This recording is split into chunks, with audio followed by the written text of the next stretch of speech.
Tá gravando.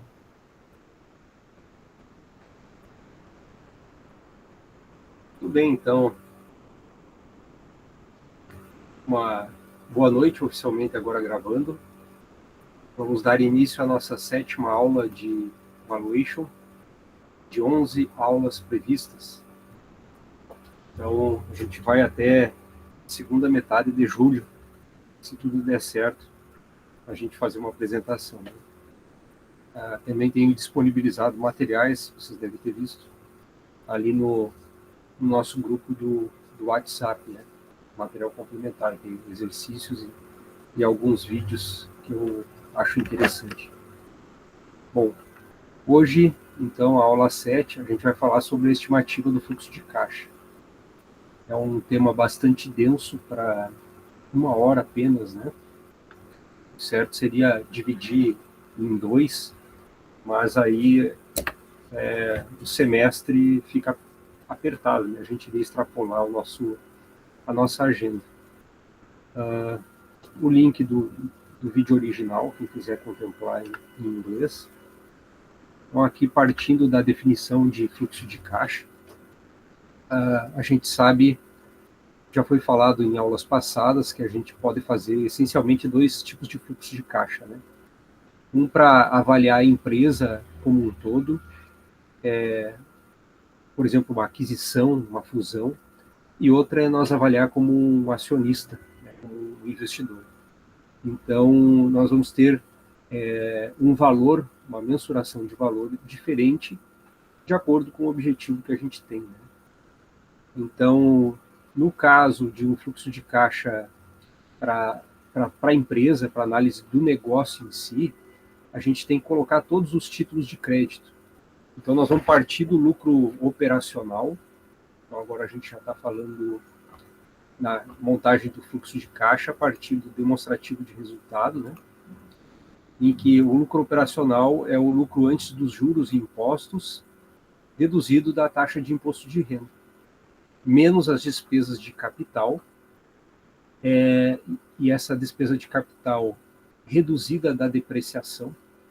A gente vai ver logo em seguida como calcular o famoso CAPEX, e também vai diminuir a mudança do capital de giro não monetário.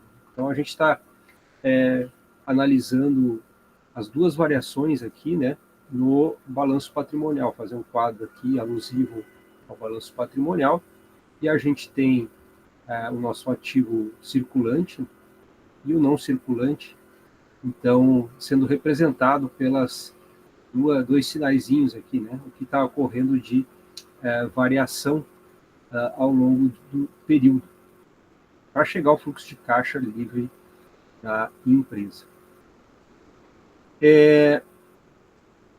Agora, se eu quero saber qual é o valor da empresa como investidor, eu me tornar um acionista, então a gente vai partir do lucro líquido e não do lucro operacional. Tá? E também vamos considerar a variação do não circulante, aqui sendo representado pelas despesas de capital, também a variação no ativo circulante, porém a gente considera tudo após o pagamento das dívidas, né? As dívidas líquidas e também de dividendos preferenciais. Aí a gente chega no fluxo de caixa livre do acionista. Uma segunda forma da gente avaliar o valor de uma empresa como investidor seria, em vez de olhar o fluxo de caixa dela como um todo, em que aqui vai estar os dividendos mais os lucros retidos, tá? Eu analisar somente sobre a ótica de dividendos, ou seja, cashback. Então, eu estaria excluindo o que é retido pela empresa em termos de análise de valor. Tá? Nós vamos ter uma aula que vamos falar sobre essa segunda forma de análise de investimento de capital. Bom, os ingredientes básicos, então, do fluxo de caixa, né, são, se a gente vai avaliar o patrimônio líquido como investidor, então o que nos interessa é o PL. a gente vai partir do lucro após as despesas com juros, que é o famoso lucro líquido que eu mencionei, e se for para a empresa, a partir dos lucros operacionais, como estava no quadrinho anterior. A gente tem que considerar quanto a empresa investiu para criar, então, o crescimento futuro, né? E se esse investimento, né, não for contabilizado como despesa, ele será categorizado como despesa de capital na medida em que a depreciação fornece um fluxo de caixa, né, para cobrir esses gastos. E também a necessidade de capital de giro. Então, é o que eu havia falado há pouco, no outro quadro do não circulante, a variação do não circulante e do circulante no cálculo do fluxo de caixa. Tá? E também, ao analisar o caixa para o patrimônio, então, como investidor, a emissão de dívidas líquidas. Tá? É um texto observatório da montagem do fluxo de caixa. O primeiro passo para obter, montar o fluxo de caixa é obter os ganhos certos, então os lucros corretos. Tá? Percebam que a gente tem que analisar a história da empresa, não somente o lucro do último exercício, e muita gente faz valuation com base no último exercício, como se ele fosse a verdade para todo o restante do período, né? Com a defesa de que a última informação é a mais importante. Né? E, de fato, ela é a mais importante, mas ela não é a única.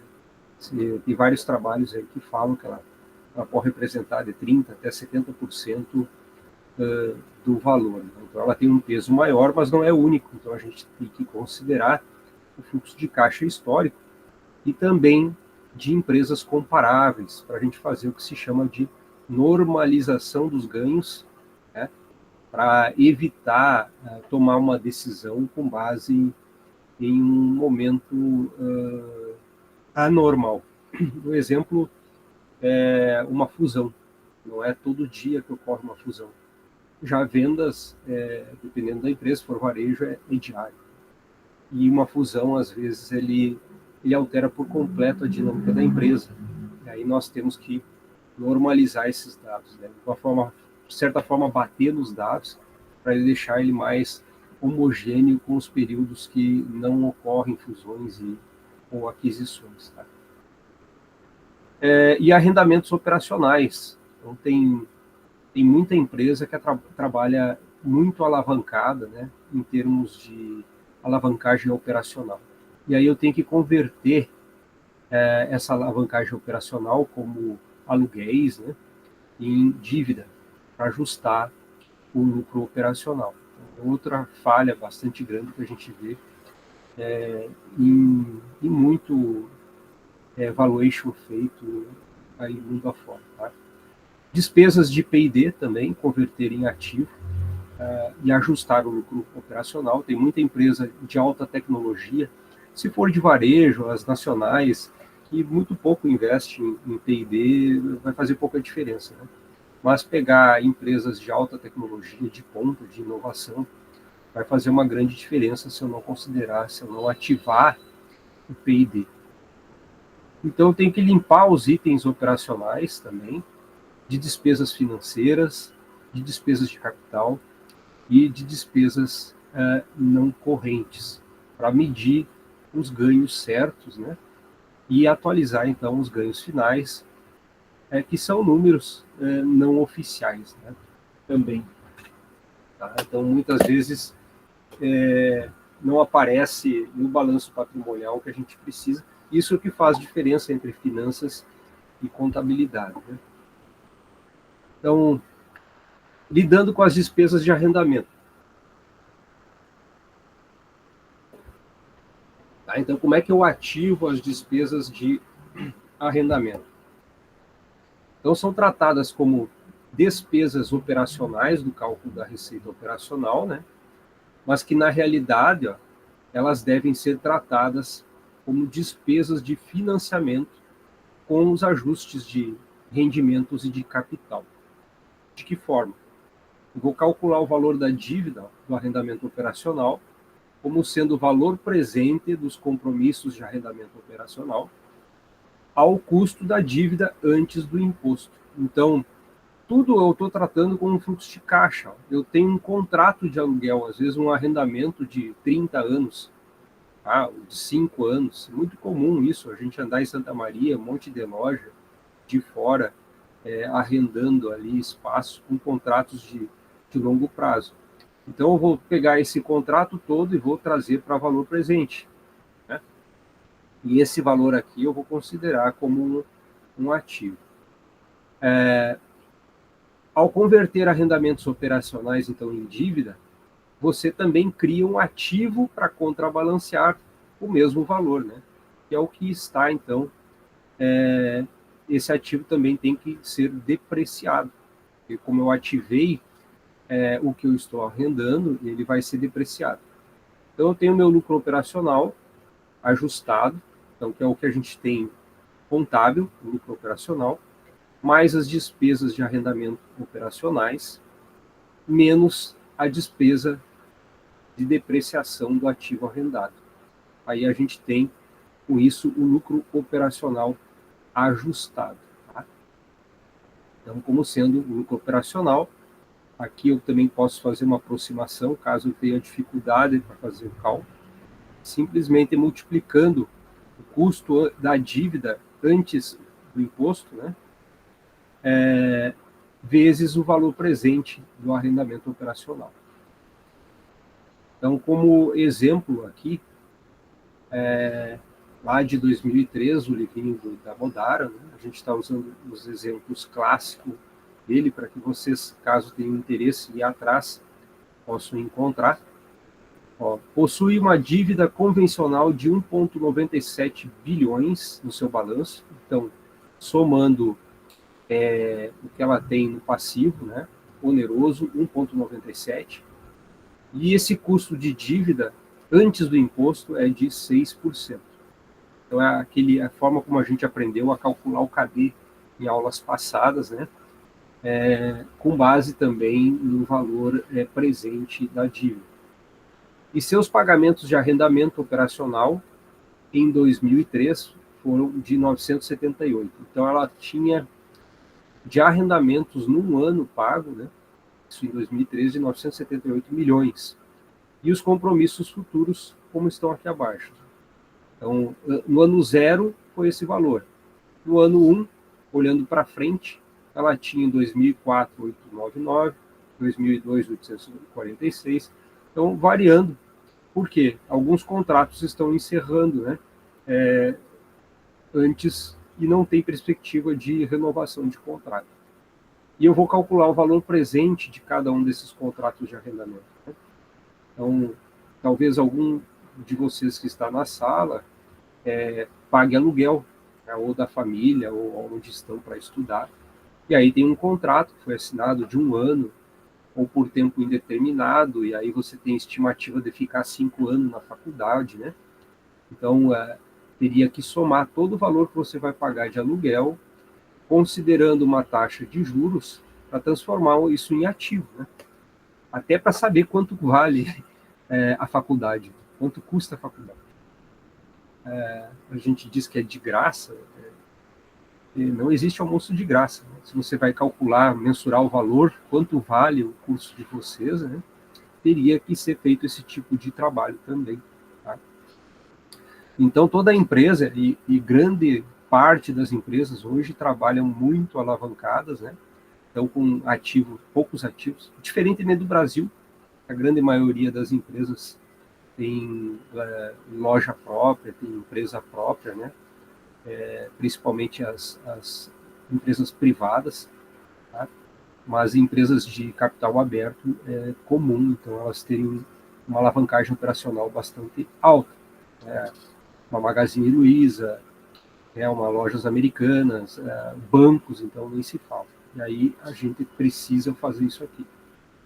Então, o valor da dívida, dos arrendamentos, se eu somar todos esses valores aqui, trazer para valor presente, dá 4 milhões de dólares. Né? Então, isso vai somar, vai mudar muito o valor da dívida, de 1,9 para 6,3 o valor da dívida da empresa. Tá? Então, para mim achar o lucro operacional ajustado, eu vou pegar o lucro operacional atual do DRE, vou somar o que ela pagou no ano presente de arrendamento e vou diminuir da depreciação.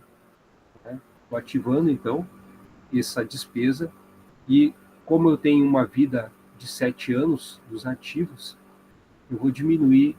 Nesse caso, está sendo feita uma depreciação uniforme, né?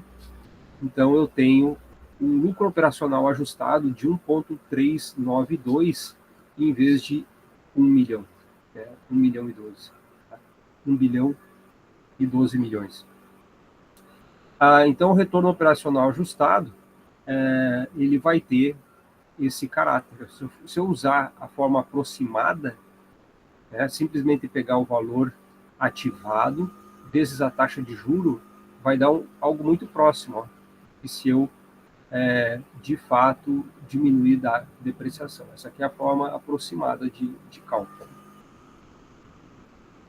Bom, então, a termos de comparativo, olha como muda isso. Né? Eu considerando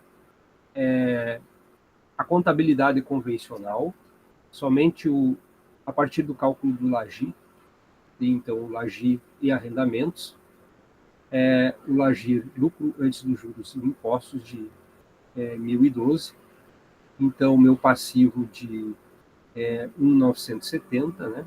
A gente tem originais no balanço patrimonial. Com isso, se eu for usar esses valores, no custo do meu capital, vou chegar a esse VAC aqui, de 7,31. Tá? E o meu ROC vai ser de 12,9. Está sendo explicado detalhadamente as proporções do custo de capital, o custo de capital próprio, CAE, que a gente viu, o CAD, até chegar no valor do WACC. Tá? O valor contábil do patrimônio está anunciado, e aí o retorno do capital, que é o lucro operacional depois do imposto, sobre o capital investido mais as dívidas. Né? Então, pegando os 1.012 originais, tá? O capital investido que a gente tem, isso depois dos juros, né? E aqui a gente tem a questão de capital investido mais dívida. Né? Isso depois dos impostos, eu falei em juros, dos impostos.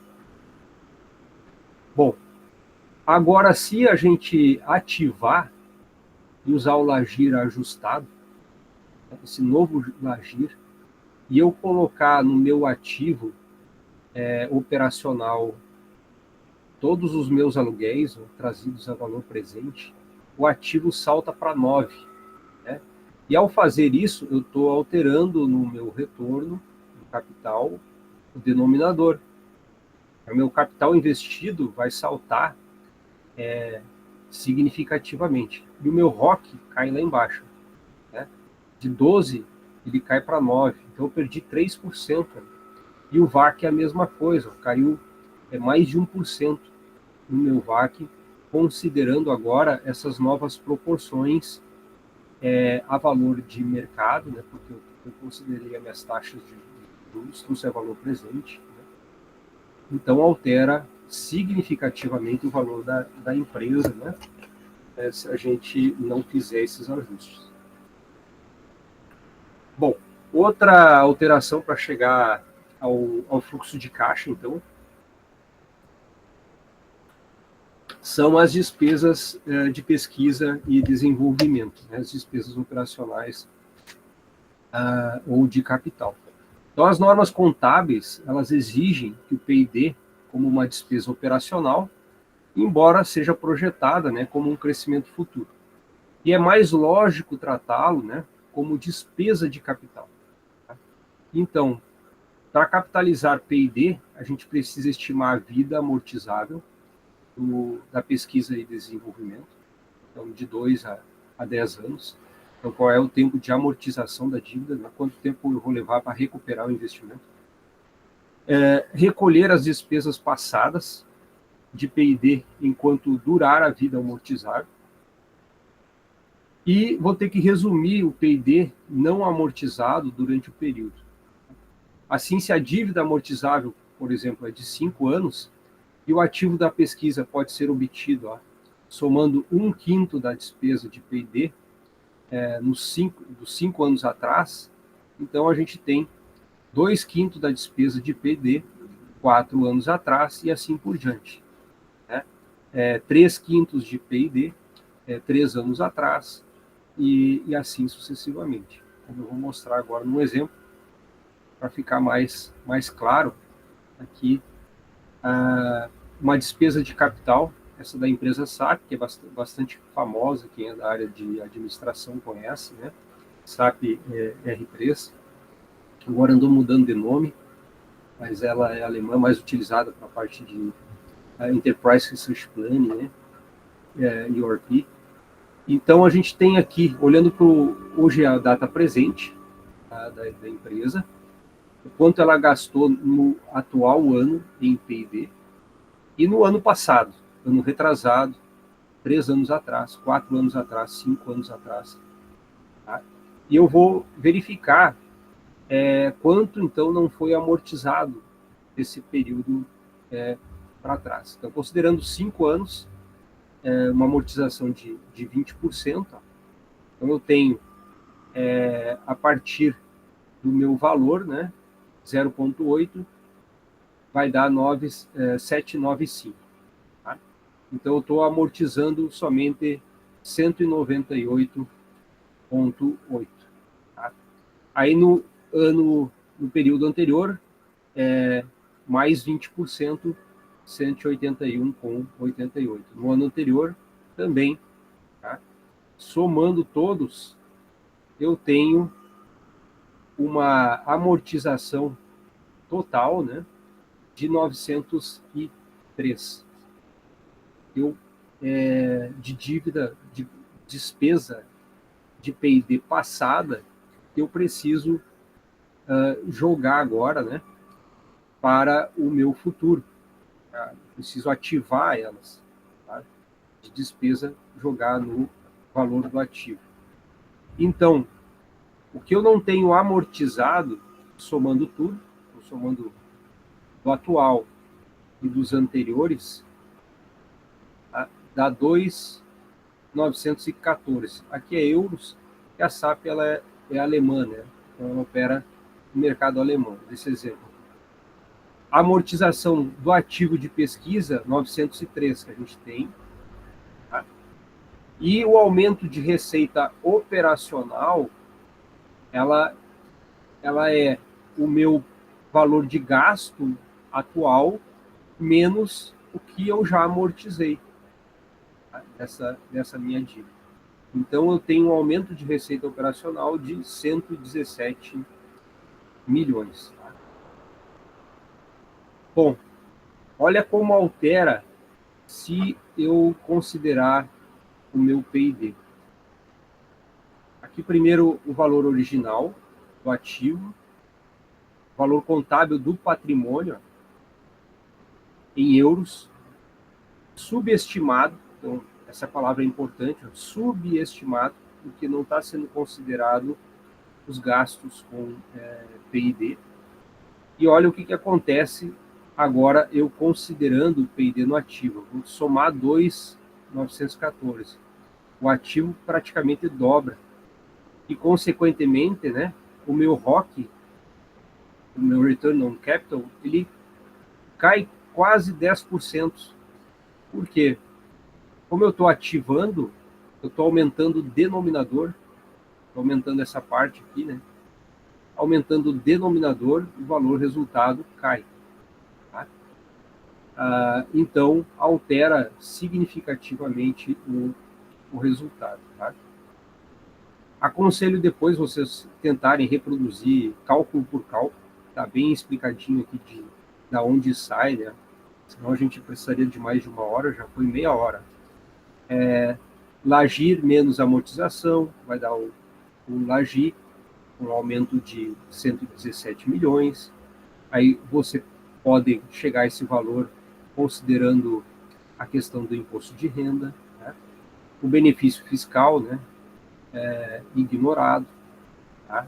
Então, você consegue chegar ao mesmo resultado dos 117 milhões, considerando o DRE, a partir do DRE, ou considerando o cálculo aqui da amortizado, a diferença com o aumento operacional que a gente calculou na lâmina anterior, dá exatamente o mesmo valor.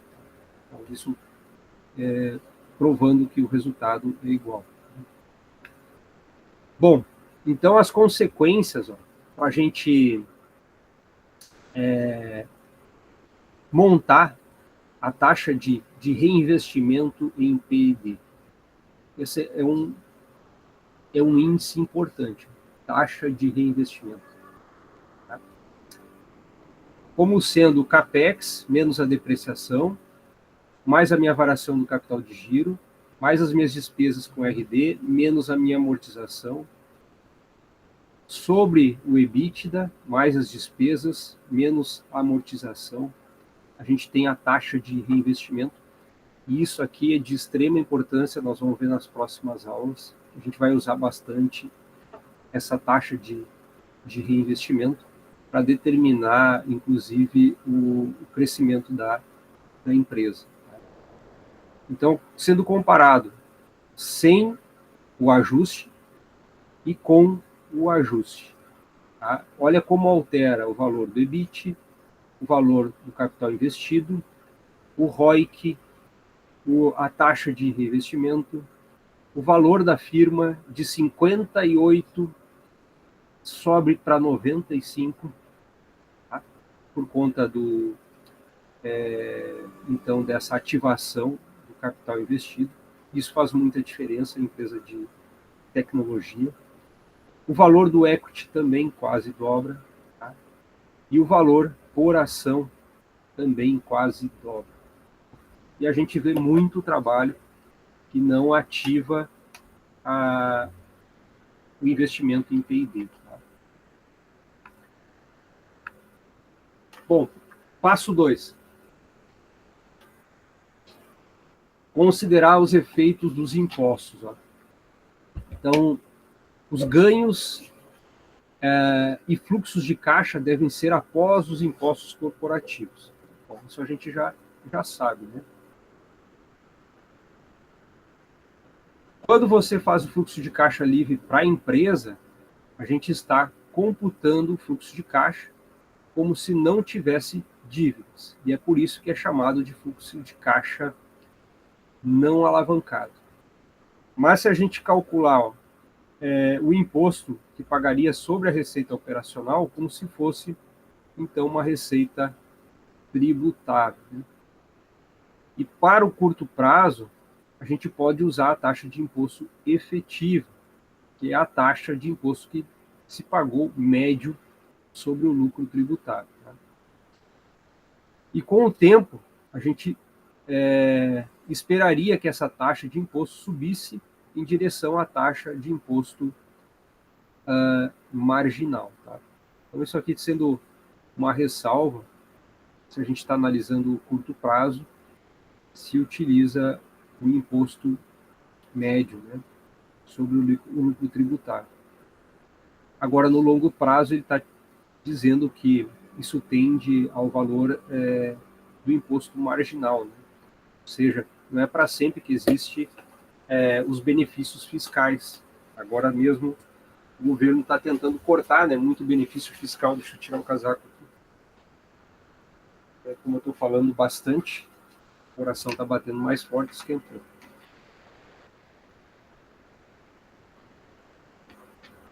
Então, os benefícios fiscais podem sumir com o tempo, né? Que é o que a gente vai destacar nessa lâmina. Tá? Usar o NOPAT, Net Operational Profit After Tax, NOPAT, ou lucro antes dos juros, né? Que no Brasil seria considerado imposto de renda mais a contribuição social atual, né? Que é o EBIT. O NOPAT é feito a partir do EBIT menos o tributo sobre EBIT. Tá? E aí, para fazer uma diferença entre o EBITDA, que também se ouve falar muito, né? O Earnings Before Interest, Taxes, Depreciation and Amortization, ou lucro antes dos juros, impostos, depreciação e amortização. Né? Do NOPLAD, o que é o NOPLAD? O Net Operational Profit Less Adjusted Taxes. Né? Então, vai ser o meu EBITDA menos o tributo sobre EBITDA, mais as variações dos impostos diferidos. Então, o que são esses impostos diferidos? Impostos que a gente tem no balanço patrimonial, como impostos a recuperar e impostos a recolher, que é o que aqui está sendo colocado. Então, esses são os impostos diferidos. Então, analisando de uma forma mais precisa, né, eu vou ter que usar esse diferimento de impostos. Também vejo pouca gente fazendo essa correção. Né? O pessoal usa o NOPAD em vez do NOPLAD. Terceiro passo, definir amplamente o reinvestimento para o longo prazo. Então, a mensuração do CAPEX. Tá? Uma vez que for recategorizado como despesa de capital, tanto o P&D, as despesas de P&D, e também a questão de despesas operacionais com arrendamento, né? A gente vai ter uma despesa de capital ajustada, com o capital líquido mais as despesas de P&D, menos a amortização, então, desse ativo de pesquisa. As aquisições de outras empresas, quando ocorrem, né, uma vez que são como despesa de capital, da mesma forma, eu vou somar as despesas de capital líquido mais as aquisições de outras empresas, menos as amortizações. Né? E aí a gente tem duas ressalvas. Né? A maioria das empresas não faz aquisições todo ano, que eu já havia mencionado, portanto a gente normaliza as aquisições, tá? Observando uma média de longo tempo, né? Nesse cômputo aqui, tá? E não se faz todo dia, às vezes fez uma aquisição em 15 anos, e aí eu estou fazendo um valuation colocando aquele CAPEX majorado com a aquisição, o valor da aquisição, e dizendo que ela vai fazer isso todos os anos, né, para frente. Não dá certo, então a gente tem que normalizar o dado. E o melhor lugar, então, para encontrar aquisições, onde é que a gente acha essas informações, não é no balanço patrimonial, tá? Vai ser encontrado no fluxo de caixa, demonstrativo do fluxo de caixa, né? O GFC, tá? Das empresas, na categoria ativos e investimentos, é onde a gente vai encontrar essas informações. Bom, como é que a gente faz o cálculo do CAPEX? Tá?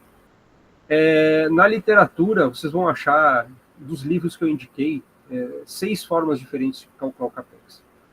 O CAPEX como a variação do ativo menos a variação do passivo, né, que é uma aproximação grosseira. Também eu vejo o pessoal fazer muito esse uso para simplificar, especialmente vendendo curso, e aí abrevia, torna mais fácil. Né?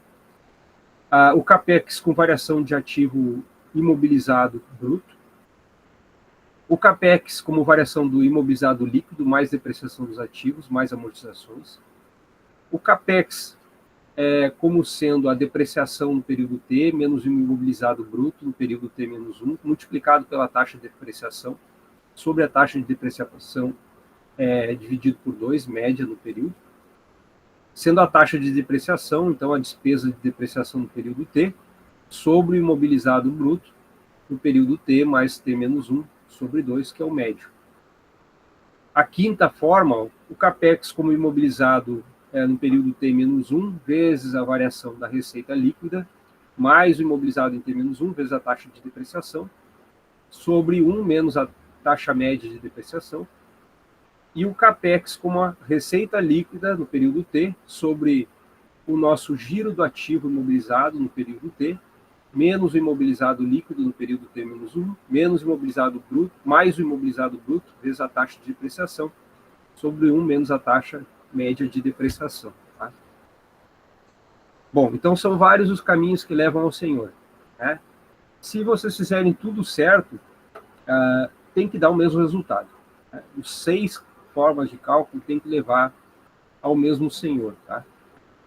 Para ilustrar isso, mostrar como de fato faz, né?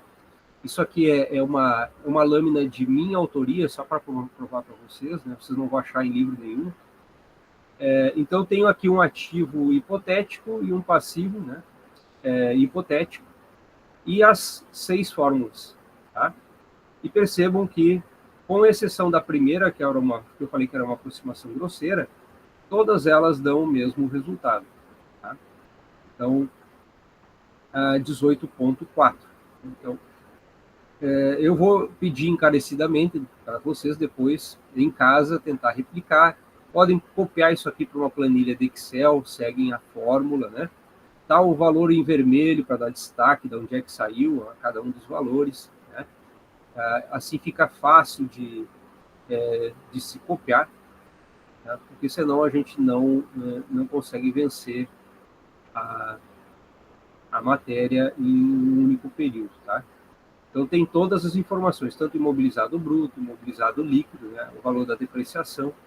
Então, a gente consegue, substituindo cada um das técnicas, eu repliquei a equação e repliquei de onde é que estão saindo, ó, em vermelho ou em azul, para facilitar, né, o resultado de onde vem.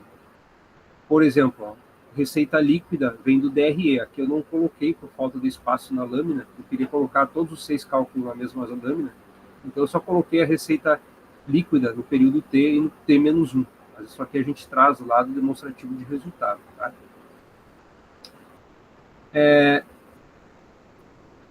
Bom, e os ativos de curto prazo? Então eu saí do CAPEX, mostrando aquelas equações que a gente tem ali, e vamos para o curto prazo. Como é que a gente chega no na variação do capital circulante líquido? Então, em termos contábeis, o capital de giro é a diferença entre o ativo circulante, que é o meu estoque, caixa e contas a receber, e o passivo circulante, contas a pagar, dívidas de curto prazo, né, e dívidas a vencer no próximo ano. Uma definição mais clara, então, para o capital de giro, de uma perspectiva de fluxo de caixa, é a diferença entre o ativo circulante, né, não caixa, que é o estoque e contas a receber, e os passivos circulante não dívida, ou contas a pagar. Tá? Qualquer investimento nessa medida de capital de giro vai comprometer o caixa. Tá? Comprometer o caixa. E vão aumentar, portanto, o fluxo de caixa nesse período. Também se ocorrer diminuições. E ao prever o crescimento do futuro, é importante prever os efeitos desse crescimento nas necessidades do capital de giro. Então, um exemplo de cálculo de investimento em capital de giro líquido, a gente tem aqui um valor histórico do ano -1 e do ano atual. O valor de caixa, aí eu tenho que separar o que é caixa operacional e caixa financeiro, né? Muita empresa americana tem um caixa extremamente gordo, extremamente elevado, muito para especulação, né? E pegar oportunidades de mercado, mas o caixa operacional acaba sendo bem diferente, né? Aquilo que é necessário para manter as atividades da empresa. O contas a receber e o meu estoque, então isso aqui é o meu capital de giro ativo, que é o operacional, de cada um dos anos. E o que eu tenho de contas a pagar, de salário e imposto de renda. Né? Então percebam que não tem nada aqui do oneroso, né? Não tem nada do meu passivo oneroso, não tem empréstimos, que é tudo do lado financeiro. Aqui eu só estou considerando para chegar à questão operacional da empresa. Então, eu tenho o capital de giro líquido como meu capital de giro do ativo menos capital de giro do passivo, fazendo uma menos outro, que está em negrito, tanto em preto quanto vermelho, eu vou chegar ao meu capital de giro líquido, né? E o meu investimento em capital de giro líquido vai ser a diferença do capital de giro líquido no período 0 menos no período 1. Então, esses 95 menos o anterior aqui, né? Da data anterior eu chego a 9. Esses 9 é que a gente vai considerar no cálculo do nosso fluxo de caixa, lá naquela primeira lâmina da aula do dia de hoje. Novas captações de recursos. Tá? Então, o que é essa continha? É igual a variação de empréstimos de curto prazo, mais empréstimos de longo prazo, menos o meu excesso de caixa. Como eu mencionei, nos Estados Unidos é muito comum o pessoal manter um valor extremamente elevado de caixa, né? Tá? De caixa operacional. De caixa não operacional, é um caixa financeiro.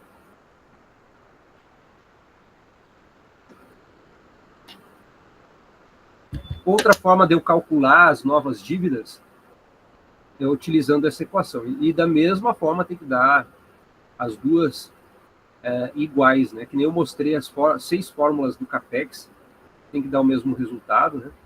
Aqui as novas dívidas eu posso usar como uma proporção do meu passivo em relação ao meu ativo total, que multiplica o meu CAPEX menos a depreciação mais a variação do giro líquido. Né? Pena que em aula aqui não dá para mostrar as deduções de fórmula, né? Mas a gente consegue chegar de forma algébrica nessa solução.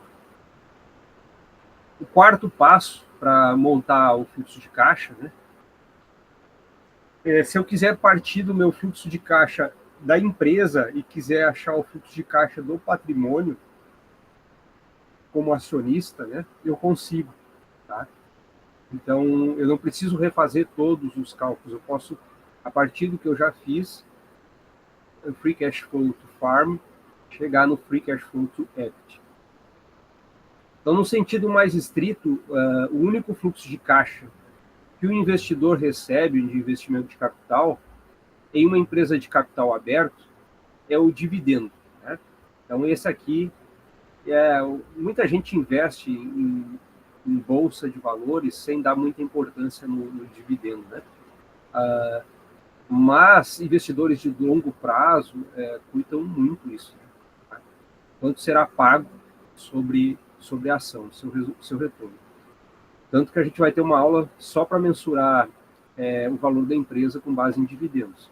Então, os dividendos reais são definidos pelos gerentes da empresa e podem ser muito menores do que os dividendos potenciais, né, que poderiam ter sido pagos pela empresa.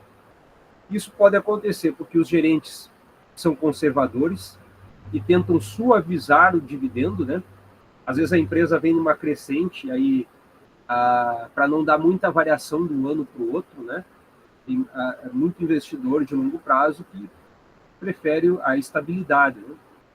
Então, quanto menos volatilidade, melhor é avaliado a empresa.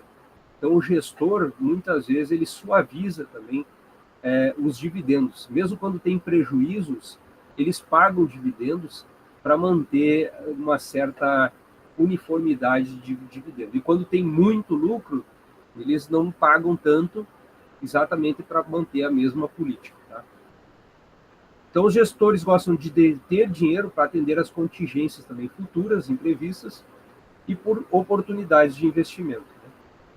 Assim, os dividendos potenciais são os fluxos de caixa que sobrarão após a empresa ter feito qualquer investimento necessário para criar, né, crescimento futuro e amortizações líquidas.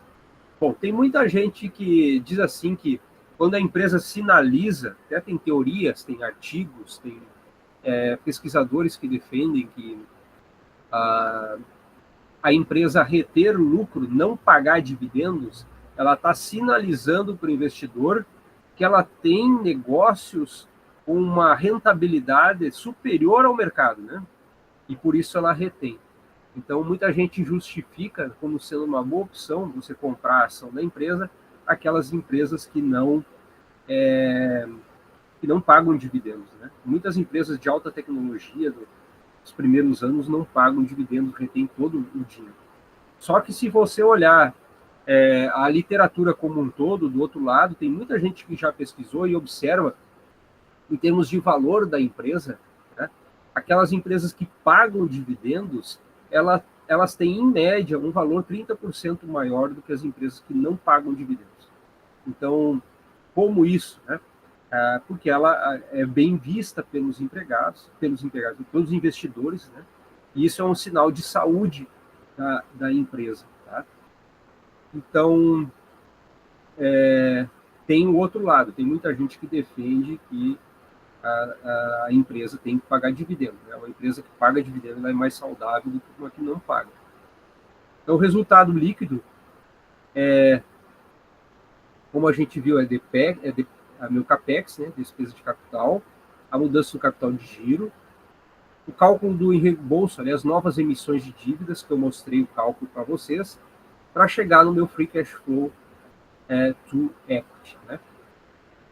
Então, saindo do meu free cash flow to farm, a partir do NOPAD, ou ajustado NOPLAD, menos o CAPEX mais a depreciação, menos minha variação do capital de giro, né, eu posso chegar ao free cash flow to equity, que é o meu free cash flow to farm, o que está entre parênteses, menos, então, o que eu tenho aqui de despesas, né, após o imposto de renda, menos o pagamento, né, do principal, e mais as novas emissões de dívidas, e aquelas novas emissões que a gente viu da forma como calcular. Então, eu tenho essa igualdade, né, obtida aqui. Tá? Então, com a observação que eu dei do NOPLAD. Esquematicamente, então, mostrando meus diferentes fluxos de caixa. A gente vê na literatura o pessoal falar muito do Free Cash Flow to Farm, mas existe também o Free Cash Flow to Debt. Né? Se eu somar os dois, eles contrabalanceiam também. Só que aqui eu tenho um demonstrativo financeiro, não é um demonstrativo contábil, né? Com os itens que a gente mostrou até então, para chegar no NOPLAD, CAPEX, o Free Cash Flow to Debt, então mais juros recebidos, né? Então, o meu fluxo de caixa dos credores, né? Que é o que a gente está pagando para eles, mais as amortizações recebidas, mesmo as novas captações, a gente teria o Free Cash Flow to Debt. Tá?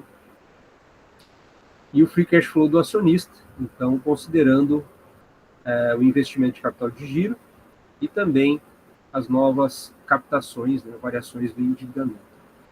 Tá? Aqui está colocado o que é esse asterisco, né, são as novas captações que a gente mostrou na lâmina anterior. Tá? Descontado o excesso de caixa. Porque isso é muito importante. Como eu mencionei, tem muita empresa que considera o seu ativo somas virtuosas de caixa, não operacional. Então, um exemplo matemático de como eu saindo do Free Cash Flow to Farm, eu posso chegar no Free Cash Flow to Equity. Então, para isso, eu coloquei aqui um DRE, coloquei um balanço patrimonial. Tá? Então, a partir dessas informações, a gente consegue chegar ao Free Cash Flow to Farm, que é o meu resultado operacional, meu EBIT. Né? Está aqui sendo já demonstrado, mais a depreciação e a amortização. A gente tem também demonstrado, né? Menos o meu CAPEX. Tá? Aqui está o cálculo do CAPEX, como ele é feito. É o mesmo, eu usei o mesmo balanço patrimonial daquela lâmina em que a gente apresentou as 6 formas de cálculo do CAPEX. Tá? Então, com qualquer uma delas, você vai chegar aos 18,4 de CAPEX. A variação do capital de giro é da minha lâmina anterior, que eu tinha mostrado o exemplo de variação de capital de giro, 9,9, e assim eu chego no fluxo de caixa dos investidores. Esse exemplo negativo. Então, eu tenho uma empresa que está dando, não está trazendo dinheiro para casa, está levando dinheiro de casa para ela. Então, não é um bom negócio. O negócio não é bom. O negócio não é bom como fluxo de caixa no período T0, mas como investidor ele é bom. Como isso, né? Tem muita empresa descoberta, pegar o setor de aviação, e aí você vai olhar, ela não tem patrimônio e os acionistas, por que investem, né? Até outro dia eu vi um investidor, ele contando como é que ele abriu uma companhia aérea sem nenhum real, nem um dólar. Real não, sem nenhum dólar. Ele começou uma companhia aérea sem ter um dólar. Tá? Então, aí quando isso explode o retorno, né? Quando o meu capital investido ele tende a zero no limite, quem estudou limite de derivadas, né? Então, quando o meu denominador ele tende a zero, explode a rentabilidade. Nesse exemplo aqui a gente está tendo, ó, o acionista ele ainda tem um fluxo de caixa positivo, mesmo que a empresa seja ruim. Né? Então, isso mostra bem a diferença de tomada de decisão. Tá? O que eu quero, se eu quero comprar o negócio, ou se eu quero simplesmente ser um sócio dele. Né? Então, os valores estão aqui. As novas captações, como é que é calculado, de acordo com as duas equações que a gente mostrou antes, de cálculo. Então, é só vocês acompanharem de onde é que sai o 61, tá? De onde é que sai o 55 de novas captações, tá? Vai dar o 6, ou pegando as proporções, né? A gente tem aqui de 96, a gente tem de 61, tá? O nosso total ativo, 523, o CAPEX, né? Então, o CAPEX, aqui está, então, a nossa depreciação, que veio lá do DRE, ó, o DRE é onde dá a depreciação. Tá? A depreciação, e aqui eu tenho os 9,90 de variação do capital de giro, a gente mostrou como calcula na lâmina anterior. Então, se os cálculos estão todos linkados corretamente, vai dar o mesmo valor que se eu fosse calcular diretamente de novas captações para fechar o balanço. Né? Tá? Aqui são os meus empréstimos. Tinha no ano 0,55, aumentei para 61, então eu busquei mais 6 no período 0 para o T1. Então vocês têm bastante coisa aí para se divertir. Um outro exemplo, ó, de fluxo de caixa dos acionistas, então, né? Considerando agora as novas dívidas, como é que a gente calcula? Também sendo demonstrado. Um exemplo mais simples, trazendo as proporções do balanço patrimonial, do passivo e do PL. Então, com essas proporções a gente entra na equação, né? Tá? Então, não preciso de muita informação para chegar às novas dívidas. No livro da Modaren, assim, os exercícios que eu propus alguns para vocês, tem muito disso, de trabalhar com a álgebra, né? A gente quebrar a cabeça. Ó, eu estou fazendo o caminho inverso. Então, eu tenho Free Cash Flow to Equity e quero saber como é que se chegou a esses 280 aqui de novas dívidas. Né? Tá? Então, simplesmente buscando as informações do próprio Free Cash Flow to Farm, a gente consegue montar o Free Cash Flow to Equity, simplesmente obtendo as proporções. Então, de uma forma bem rápida, né? Seria possível fazer, tá? Em concursos, em cursos de alto nível, né? Harvard, outros MBA americano, é muito comum você ter 60 minutos para fazer uma prova, ou melhor dizendo, 2 horas para fazer uma prova, 120 minutos para fazer uma prova, e 60 questões. Você tem 2 minutos para chegar à resposta de cada questão. 2 minutos. Então, você olha e tem que rapidamente conseguir extrair os dados, né, sem perder muito tempo. Tá? Bom, essa era a aula de hoje. Já se foi 1 hora exatas. Então, vocês veem que tem muitos detalhezinhos a serem considerados e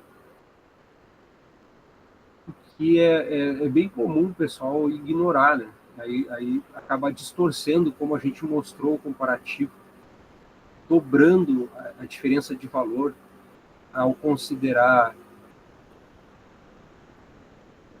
a ativação do PID e a questão de despesas operacionais. Tá? No mais, agora é tentar exercitar. Eu vou ver se eu solto mais alguns exercícios para vocês, para tentar ir mexendo. E a gente tem que pensar na avaliação final, né? Na escolha da empresa. Falta o quê? Um mês para a gente encerrar. Então, se quiserem também trabalhar em conjunto para fazer a avaliação de uma única empresa, também acho que é uma alternativa interessante. A dinâmica é aquelas que vocês acharem mais produtivo. Não quero impor aqui uma dinâmica, todos são voluntários. Ou se cada um quiser fazer uma empresa, fiquem bem à vontade de discutir no momento extra classe. Tá? Eu acho que é interessante trabalhar empresas do mesmo setor, aí você consegue calcular o beta desalavancado, tudo aquilo que a gente mensurou, até essa parte de normalização que a gente está trabalhando agora, né? Para tentar contemplar o máximo de conteúdo que a gente está sendo exposto. Certo, gente? Muito obrigado. E até a próxima, se Deus quiser. Né? Até. Obrigado, Até a professor. próxima, boa noite. Boa noite. Eita. Valeu.